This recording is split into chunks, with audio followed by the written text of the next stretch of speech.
Hello, everybody. Thank you so much for joining us. I'm Paco Ramos Moreno. I am a journalist here in Los Angeles.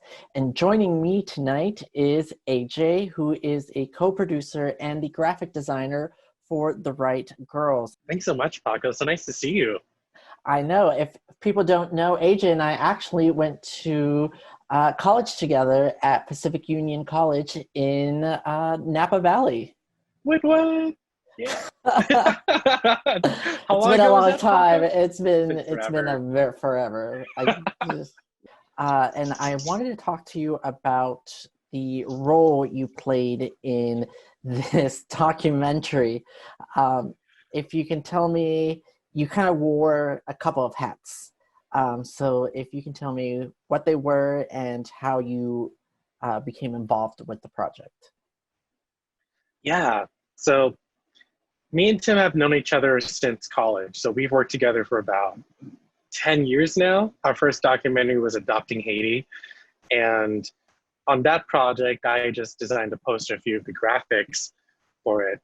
And I figured for this role, when Tim contacted me and said, hey, let's work on a few graphics. I just went down and filmed this documentary. I'll send you a rough cut. And I was like, sure, I'll do a couple of graphics for you. And he sent me the rough cut of the Right Girls film. And after absorbing everything that it was, just want to get more involved. And it went from doing the graphics for the film, and then we needed a quick logo for the film. And then all of a sudden, we need a film poster for the film as well. And that ended the graphic designer or visual effects hat. And then all of a sudden, Tim wanted to get this film out. And I was like, hey, I know some people. Let's get some people involved and let's make this a team effort. And that's when I started gathering a bunch of resources.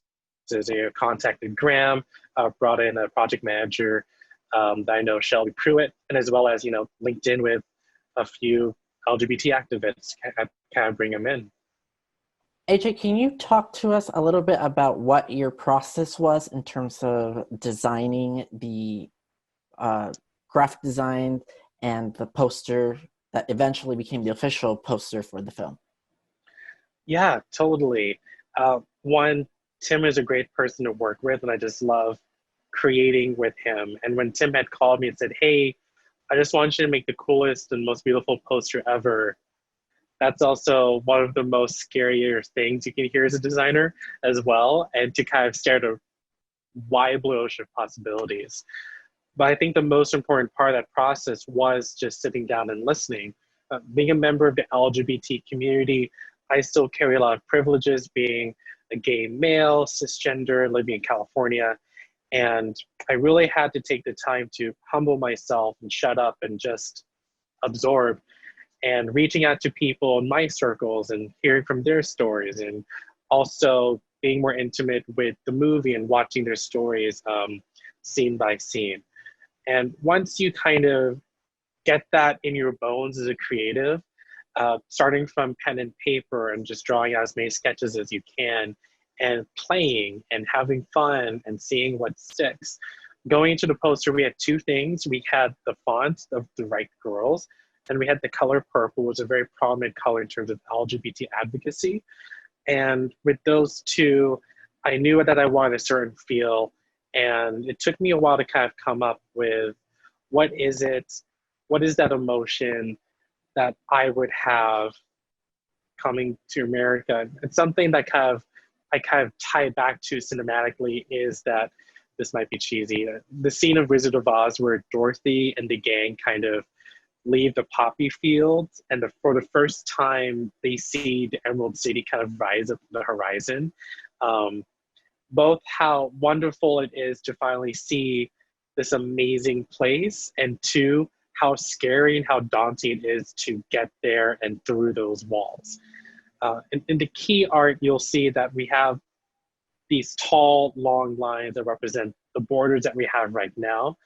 And the horizon line is the horizon line of the United States.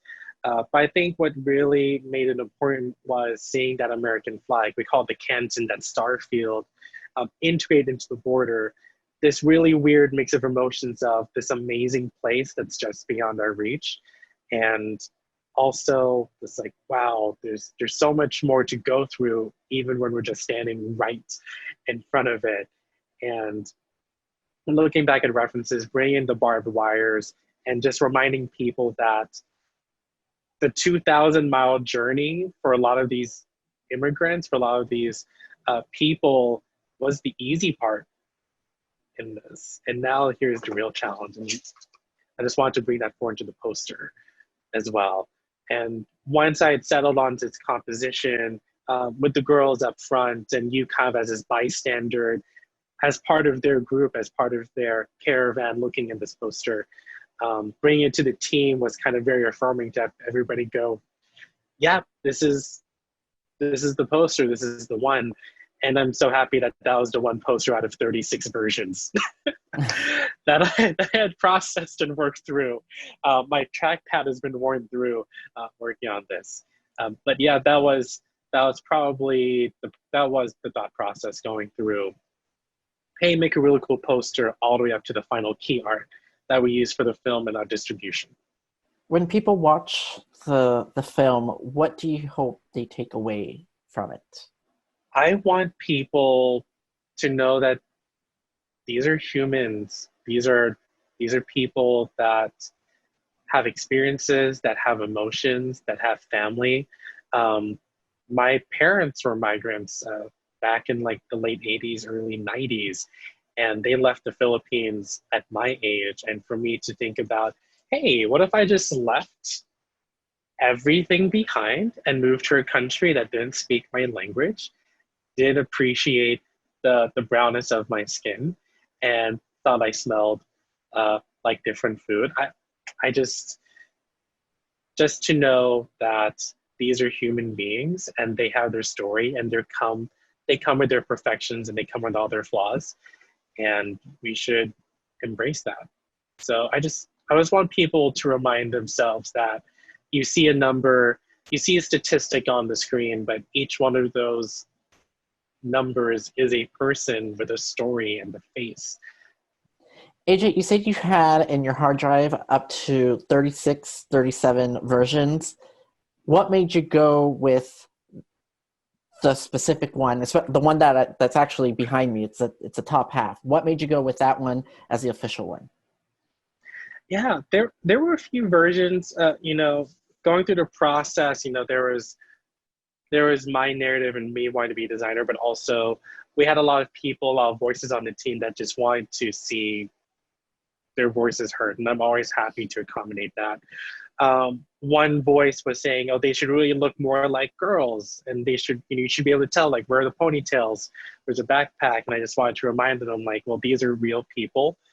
We need to show them in a state. This is actually stills from the film that we have processed for it. Another question was, why didn't you use the pride flag? It's an LGBT film. It should be a little bit more apparent. And I'm so glad that I had taken the time to actually listen, meditate on this, was that there are certain key moments in the film where you do see the pride flag. And in those moments are very poignant and they're very important to the narrative. And I felt that introducing that flag too early, especially when it comes to the marketing material, I felt like I was kind of taking away from that narrative. And two, not having the pride flag, I just wanted to make this more about, or at least this is also an immigration story. As much as these women are transgendered, they are still human beings. They still come with amazing life experiences that need to be acknowledged. And I want to make sure that it's not just about the label or the identity. It's also about that these are people going through this journey. And ultimately it's through navigating those conversations with my team and just being authentic to myself and what I felt was true to this film eventually led me to kind of edit out and let those versions kind of fall away to eventually come to the one that we collectively just loved and could actually rally behind. And this eventually became the banner that we just stood under and wanted for this film. Okay, so I hope everybody is as excited as your cat is in the background to watch this film. It's a great film. I had the privilege to see it early, and it's a great film. I really enjoyed it. And for people who don't know and are watching, the film has won several awards at film festivals. So it's definitely making an impact in making the connection to the community and with film goers. So don't miss out.